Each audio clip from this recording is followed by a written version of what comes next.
I'm Trooper Brian Lee with the South Carolina Highway Patrol, and today we're going to talk about the proper installation and how to tighten your car seat in your vehicle. There are two ways to secure a car seat in a vehicle. One way is to use the vehicle seat belt. Place the seat belt through the car seat at the belt path.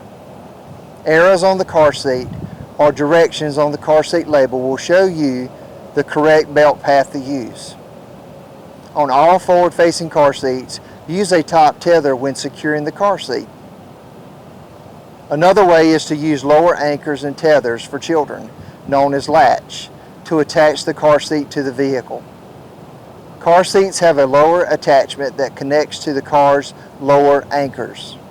On all forward-facing car seats, use a top tether when securing the car seat. The seat belt and the latch are both safe, but don't use both at the same time. Choose the one that gives the car seat a snug fit. The next tip shows you how to get a snug fit. Do the inch test to find out.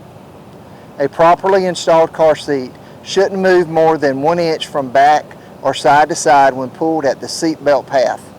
This rule applies for forward-facing car seats and rear-facing car seats, and when the seat is secured with either the seat belt or the latch.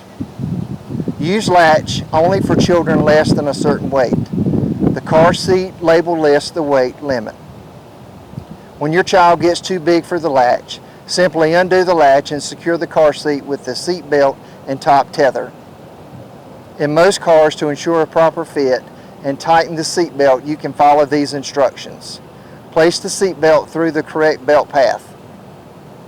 Buckle the seat belt and then pull the seat belt all the way out of the side of the car. Put pressure into the seat and allow the seat belt to retract. The seat belt will lock as it retracts and will securely tighten the car seat to the vehicle seat. Tomorrow we will talk about the proper way to buckle the child into the car seat. For more information, please visit scdhec.gov/car seats.